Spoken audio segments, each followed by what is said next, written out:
உறவுகளுக்கு அன்பான வணக்கம். இலங்கையினுடைய 70 ஆண்டு கால அரசியல் வரலாற்றில் இதுவரையில் இருந்த ஜனாதிபதிகளில், அதுவும் நிறைவேற்று அதிகாரம் கொண்ட ஜனாதிபதிகளில் யாரும் கைது செய்யப்படாத நிலையில் நேற்றைய தினம் முன்னாள் ஜனாதிபதி, இலங்கையினுடைய 8வது ஜனாதிபதியாக இருந்த ரணில் விக்ரமசிங்க அவர்கள் குற்றப்புலனாய்வு திணைக்களத்தில் வாக்குமூலம் வழங்குவதற்காக அழைக்கப்பட்டு அதன் பின்னர் அவர் கைது செய்யப்பட்டிருந்தார்.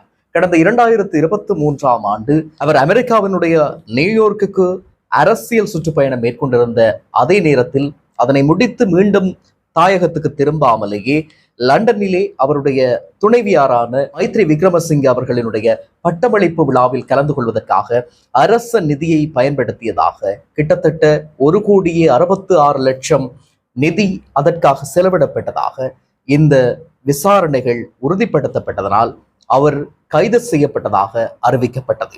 அதன் பின்னர் அவருடைய கைது நடவடிக்கையை தொடர்ந்து பிணை வழங்க கோரி அவருடைய சார்பில் ஆஜரான ஜனாதிபதி சட்டத்தரணி பிணை மனுவை முன்வைத்திருந்தார். அவர் 7 வருடங்களாக இதய நோய்வாய்ப்பட்டவராக இருக்கிறார். அவருடைய மனைவியாருக்கு புற்றுநோய் பாதிப்பு இருக்கிறது. அவர்களுக்கு குழந்தைகள் கிடையாது. எனவே அவர்கள் இருவரும் மட்டும் இருக்கிறார்கள். அவர் நாட்டுக்காக உழைத்தவர். எனவே அவரை பிணையில் விடுவிக்க வேண்டும் என்று சொல்லி கோரிக்கை முன்வைத்திருந்த போதும் வாத பிரதிவாதங்களை அடுத்து அவருடைய பிணை மனு நிராகரிக்கப்பட்டிருந்தது. எனவே வெள்ளிக்கிழமை என்பதனால் அடுத்து வரக்கூடிய 2 நாட்களும் சனி மற்றும் ஞாயிறு தினங்களில் அவரை பிணையில் எடுக்க முடியாத நிலை இருக்கையில் நீதவான் உத்தரவை பிறப்பித்திருந்தார். எதிர்வரும் 26ஆம் தேதி வரையில் அவர் விளக்கமறியலில் வைக்கப்பட வேண்டும் என்று சொல்லி கைது நடவடிக்கை இடம்பெற்ற பின்னர் அங்கு அதிகமான அரசியல் பிரமுகர்கள், குறிப்பாக பல கட்சிகளை சார்ந்த தலைவர்கள், முன்னாள் ஜனாதிபதி மைத்ரிபால சிறிசேன உட்பட தற்போது நாடாளுமன்ற உறுப்பினர்களாக இருக்கக்கூடிய பல கட்சிகளினுடைய உறுப்பினர்கள் என்று சொல்லி பலரும் குழுமியிருந்த நிலையில் அவருடைய தீர்ப்பு அறிவிக்கப்பட்டது. அதன் பின்னர் அவர் சிறைச்சாலைக்கு அழைத்துச் செல்லப்பட்டார். எனவே இதன் பின்னர் அதிகமான கருத்துக்கள் அரசியல் தரப்புகளில் இருந்து வந்திருந்தது. முன்னாள் ஜனாதிபதி மஹிந்த ராஜபக்ச சொல்லியிருந்த விடயம், நாட்டை ஆளக்கூடிய தலைவர்கள், அமைச்சர்கள் ஆகியோர் சிறிய குற்றங்களுக்காக சிறையில் அடைக்கப்படுவதை ஏற்றுக்கொள்ள முடியாது என்று சொல்லியிருந்தார்.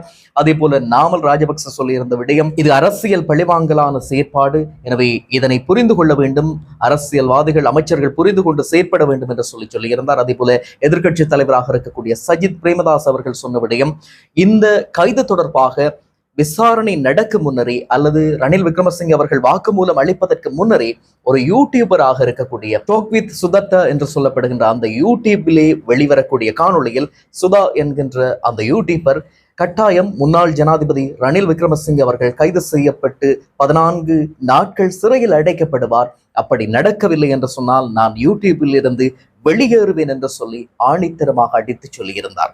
எனவே இவை அரசியல் ரீதியான ரகசியங்கள் பேணப்படவில்லை என்ற குற்றச்சாட்டை சஜித் பிரேமதாஸ் அவர்கள் அரசின் மீது முன்வைத்திருந்தார். ஆனால் எது எப்படியாக இருந்தாலும் அவருடைய கைதின் பின்னர் அவருடைய உடல்நலத்தில் பாதிப்பு இருப்பதாக அறிவிக்கப்பட்டது. எனவே ரணில் விக்ரமசிங்க அவர்களுடைய உடல்நலத்தை பரிசோதித்த சிறைச்சாலை வைத்தியர்கள் அவருக்கு வீட்டிலிருந்து உணவு வழங்குவதற்கான ஏற்பாடுகளை அனுமதியை பெற்றுக்கொண்டு செய்திருந்தார்கள். அவருடைய உயர் இரத்த அழுத்தம், அதே போல அதிகரித்த சுகர் போன்றவற்றின் காரணமாக அவர் சிறைச்சாலை வைத்தியசாலைக்கு மாற்றப்பட்டிருந்தார்.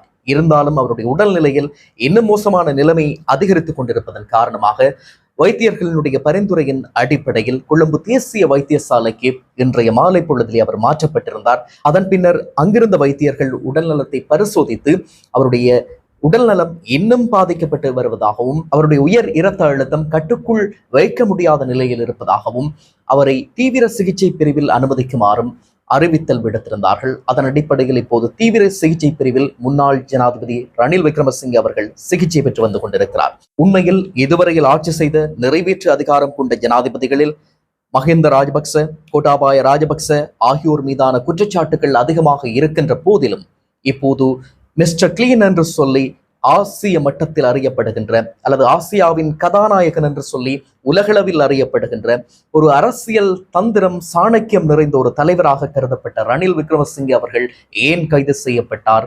அவர் அரசியல் பழிவாங்கலுக்காக கைது செய்யப்பட்டாரா?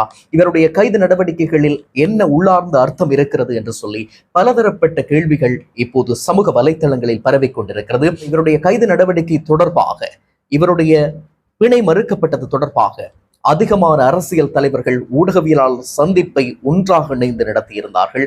எனவே இப்போது ரணிலுக்காக அவர்கள் கூட்டிச் சேர்ந்திருக்கக்கூடியதான ஒரு பிம்பமும் காணக்கூடியதாக இருக்கிறது.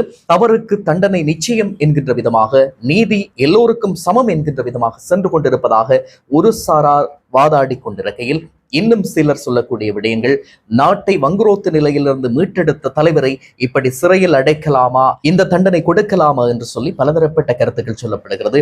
எனவே நீதி நியாயம் என்பது எல்லோருக்கும் பொதுவானது என்பதை நிரூபிக்கக்கூடிய விதமாக இந்த தண்டனை அல்லது இந்த கைது நடவடிக்கை இடம்பெற்றிருப்பதாக ஒரு சாரார் சொல்லிக் கொண்டிருக்கிறார்கள். எனவே மாறி மாறி அரசியல் சார்ந்த கருத்துக்கள் இப்போது சமூக வலைத்தளங்கள், இணைய ஊடகங்கள் வாயிலாக பரப்பப்பட்டுக் கொண்டிருந்தாலும் இந்த கைது நடவடிக்கை என்பது இத்தோடு நின்றுவிடப் போவதில்லை என்பதும், அதே போல இதோடு தொடர்புடையவர்கள் கைது செய்யப்படுவார்கள் என்று சொல்லியும் அறிவிக்கப்பட்டிருக்கிறது.